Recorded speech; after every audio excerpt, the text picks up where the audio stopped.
Ang larawang ito ay hindi lamang nagpapakita ng mga bato at basag na salamin. Ito ay nagpapakita ng isang time stamp. Ang pinakakapansin-pansing bagay dito ay ang green shard na may nakaukit na taon.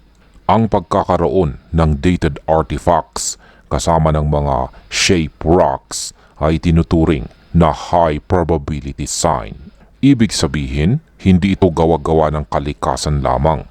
May tao, partikular ang mga sundalong Hapon nitong nakalipas na World War II kung saan ay naroon sila sa lugar na iyon.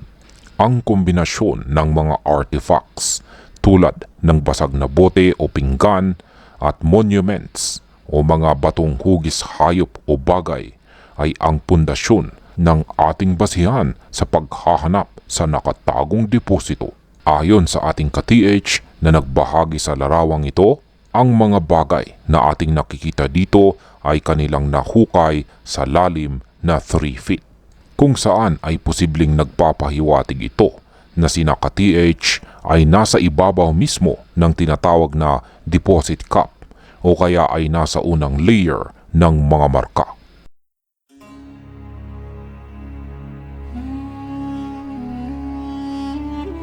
Ang pinakamalakas na ebidensya sa larawang ito ni ka-TH ay ang piraso ng berdeng salamin na may nakasulat na taong 1943. Ito ay madalas na bottom part ng isang Coca-Cola bottle noong World War II era. Ang taong 1943 ay pasok na pasok sa panahon ng pananakop ng mga sundalong Hapon, kung saan ay noong taong 1942 hanggang 1945. Sa aking interpretasyon, ang mga basag na bote na may petsa ay hindi basura. Ito ay inilalagay bilang chronological marker. Pinapatunayan nito na ang lupa sa lalim na 3 feet ay ginalaw noong taong 1943. Kung ito ay natural na lupa, hindi dapat nandyan ang bote na yan. Kaya masasabi kong ito ay confirmation na Japanese site ang hinuhukay nila ka-TH. Hindi ito random na mga bato.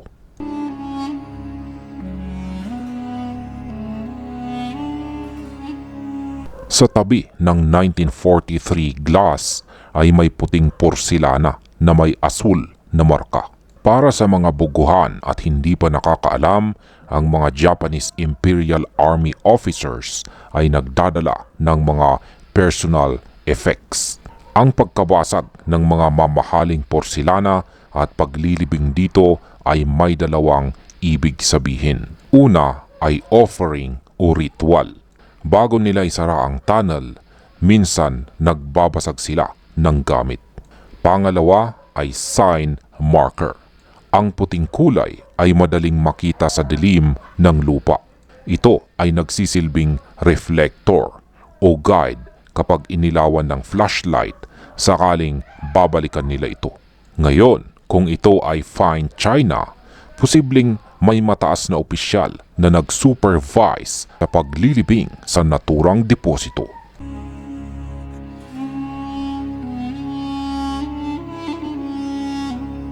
Ngayon ay tignan naman natin ang malaking bato sa kanang bahagi ng larawan. Ito ay may hugis na ulo ng pagong o turtle head. Sa aking analysis, mapapansin ang kurba na parang leeg at ang bilugan na ulo. Mayroon din itong tila mata o ukit sa gilid. Sa aking interpretasyon, ang turtle ay isa sa pinakasikat na simbolo pagdating dito sa hidden Yamashita treasure. Ang turtle o pagong ay sumisimbolo sa water o land deposit.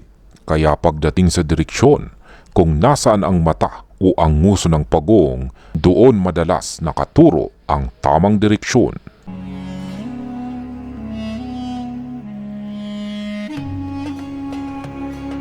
Ang bato naman sa ibaba na hugis tatsulok o puso ay isang directional pointer. Para sa mga baguhan dito at hindi pa nakakalam, ang mga triangular stones ay laging ginagamit sa triangulation. Ang matulis na dulo nito ay ang direksyon. Ngunit dahil ito ay natagpuan sa lalim na 3 feet at maaaring ito ay nakahiga, posibleng ito ay nakaturo sa pababang direksyon. Kaya kung ito ay nakaturo mismo sa lupa noong nakuha ni ka-TH, ibig sabihin ay dig deeper. Kung ito naman ay hugis puso, ito ay nagpapahiwatig ng kahulugang high value. Pero kailangang mag-ingat dahil ang heart ay pwede na ring decoy.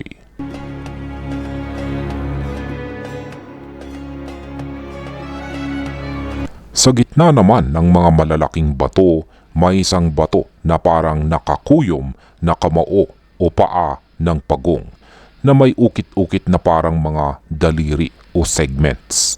Sa aking interpretasyon, ito ay madalas na tinatawag na detail marker. Sinasabi nito kung ano ang gagawin. Kung ito ay closed fist, ibig sabihin ay hard o mahirap o kailangan ng puwersa. Pwede rin itong sign ng stop. Kung ito naman ay turtle foot, ito ay kasama ng malaking turtle head. Kung ito ay paa, ibig sabihin ang deposito ay naglalakad o may distansya pa. Kaya bilangin ang mga guhit o segments. Minsan ito ay tumutukoy sa feet o meters pababa.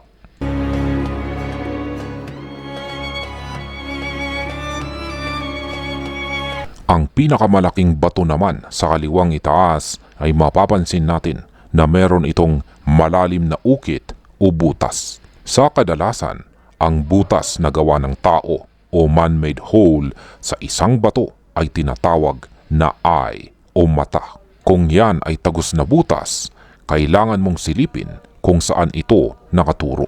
O kaya naman, kung maglalagay ka ng stick sa butas na iyan, saan tatama ang stick, iyon ang tinatawag na projection line. Madalas ang butas na ganito ay nakaturo sa susunod na marka o sa mismong deposito.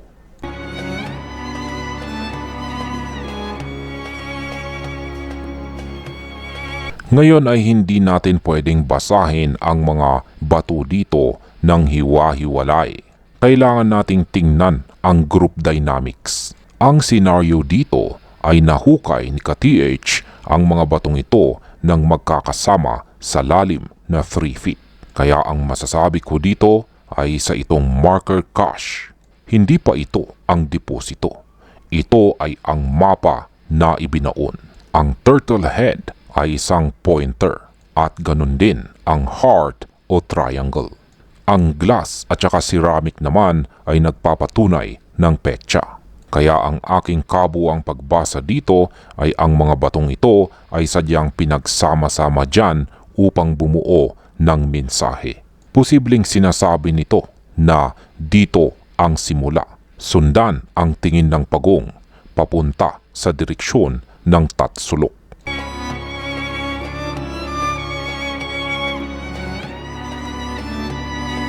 Para sa mga baguhan at hindi pa nakakaalam, ang mga deposito na may turtle at heart signs ay madalas na heavy deposits, ngunit may kasamang heavy traps sa lalim na 3 feet.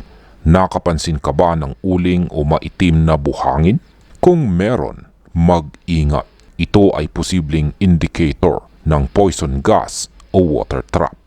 Kung ang mga bato naman ay nakaayos na parang nakablock o nakaharang sa daanan, mag-ingat sa paghila sa mga ito dahil baka may trigger sa ilalim.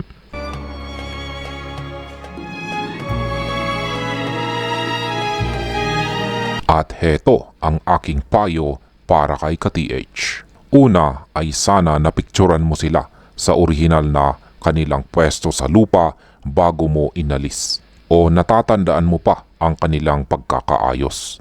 Sapagkat napaka-importante ng orientation o kanilang pagkakaayos kung saan nakaharap ang hilaga o north.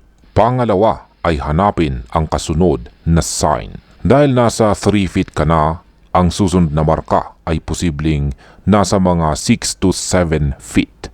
Asahan ang pagbabago ng lupa tulad ng clay, uling o malalaking bato na nakasalansan.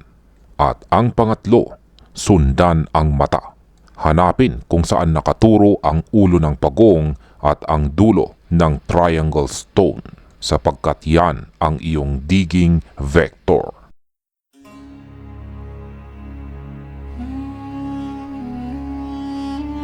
Ang nakikita naman natin na larawan dito ay walang kaugnayan ito sa unang larawan na ating sinuri, sapagkat ito ay galing sa ibang grupo ng ating ka-TH.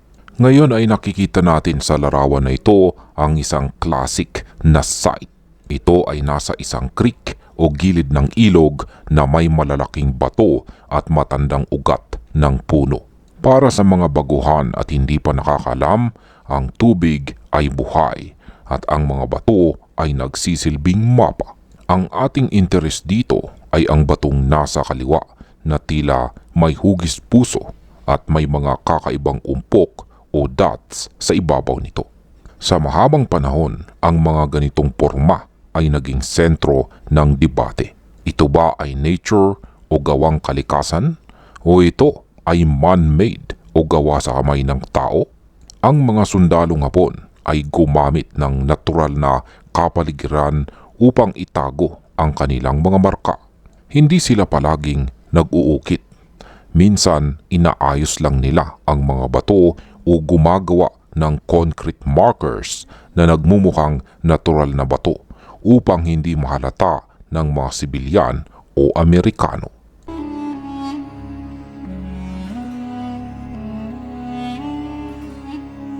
Ang pinakatanong ni ka-TH dito ay masasabi ba nating ang hugis puso na bato ay isang lehitimong marka o hindi? Para sa kaalaman, ang heart o puso ay tinuturing na high value sign.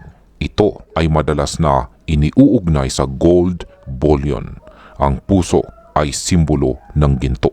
Maaring simbolo na rin ito ng dedikasyon na minsan ay nangangahulugang may kasamang libingan ng sundalo o opisyal. Ang puso na rin ay ang sentro ng katawan, kaya minsan nangangahulugang itong ikaw ay nasa ibabaw na ng deposito. Gayunpaman, kung titignan natin ng mabuti gamit ang ating mga mata, ang naturang bato ay mukhang na-erode na ng tubig. Ang hugis puso ay hindi perfectly symmetric. Dapat nating malaman na ang tunay na marka ay kakaiba talaga sa paligid. Kung ang naturang batong iyan ay naiiba ang kanyang tekstura kumpara sa ibang bato sa ilog, malaki ang posibilidad na ito ay lehitimo. Kung ito naman ay natural na bato, maaaring imahinasyon lang ang hugis puso. Pero sa aking pananaw, ang pundasyon ng puso ay nakabaon kung saan ay isang magandang sinyales.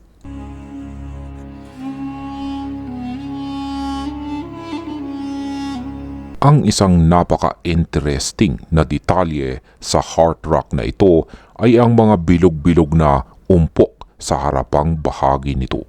Kailangan nating malaman na ang mga dots ay numerical values. Kung bibilangin mo ang mga umpok na ito, kung saan ay mukhang may 3 hanggang 5 na malilinaw, ito ay pwedeng tumukoy sa depth o lalim o maaari na ring distansya sa susunod na marka. Kung ang mga umpok na ito ay naka-arrange sa hugis tatsulok o triangle, ito ay confirmation sign. Base sa larawan, ang mga umpok ay tila nakahilera pababa. Ang mga vertical arrangement ay madalas na nangangahulugang dig here o tumutukoy sa lalim.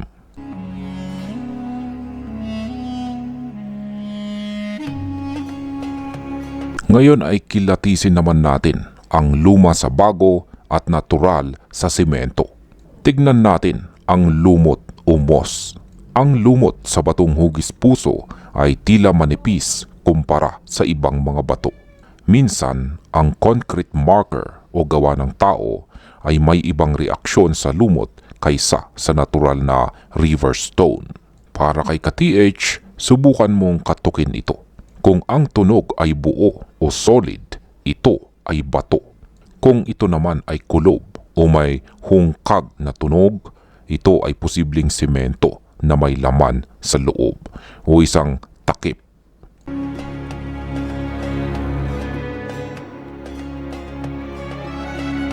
Sa likuran naman ng mga bato ay mapapansin natin ang mga naglalakihang ugat ng puno.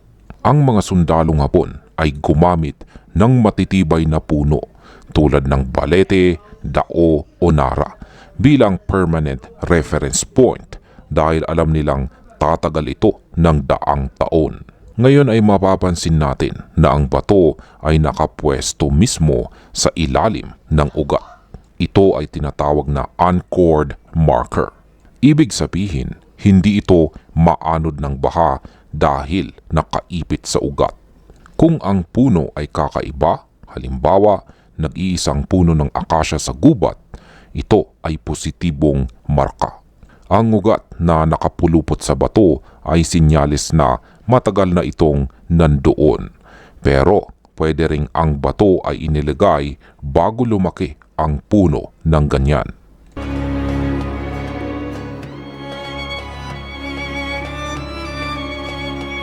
Ngayon, kung tatanggapin natin na heart sign nga ito, ang puso ay may tulis sa ibaba. Base sa larawang ito, ang tulis ay tila nakabaon o nakaturo sa lupa o tubig. Base sa aking interpretasyon, kapag ang puso ay nakatayo ng maayos, ang direksyon ay nasa ilalim nito o underneath. Kapag ang puso naman ay nakahiga kung saan nakaturo ang tulis, doon ang direksyon. Dito sa larawan, dahil ito ay nakatayo at medyo nakasandal, ang pahiwatig nito ay huwag ka nang lumayo, nandito sa ilalim o sa likod ng bato.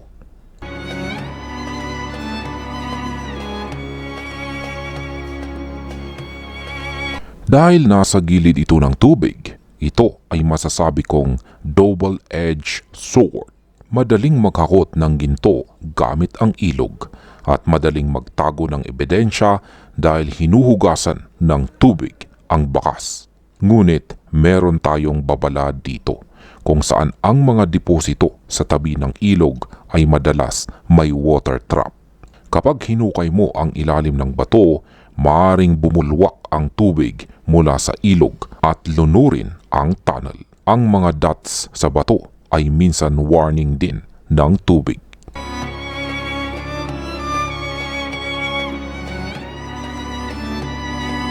Ngayon ay pansinin naman natin ang relasyon ng batong hugis puso sa katabi nitong bato sa bandang kanan, yung triangular shape.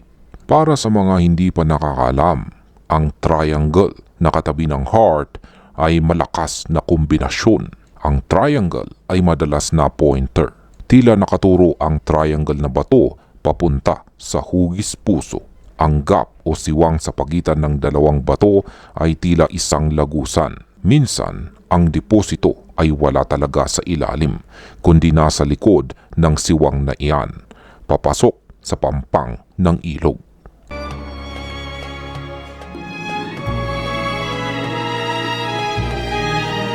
Dahil sa hindi malinaw ang mga visual signs natin dito, hindi sapat ang paggamit sa mata lamang. Mas makakabuti kung gamitan natin ito ng metal detector.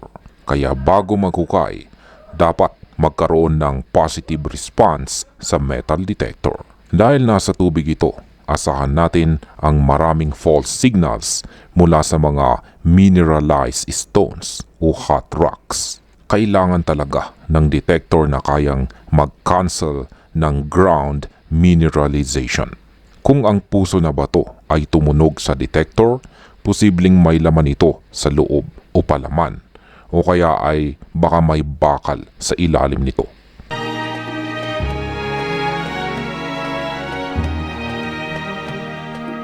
Sa kabuuan, ang aking kasagutan sa katanungan ni ka-TH ay may potensyal pero kailangan ng ingat. Ang hugis puso ay convincing dahil una, nasa tabi ng ilog. Pangalawa, may kasamang ibang mga hugis tulad ng triangle. Pangatlo, may kakaibang markings o dots. At ang pang-apat ay nasa ilalim ito ng matandang puno. Ito ay pasok sa criteria ng strategic location ng hidden Yamashita treasures. Gayunpaman, may posibilidad pa rin na ito ay natural lamang na pawang gawa ng ating kalikasan. At dito nagtatapos ang ating video na ito. Maraming salamat sa panonood at happy treasure hunting sa inyong lahat.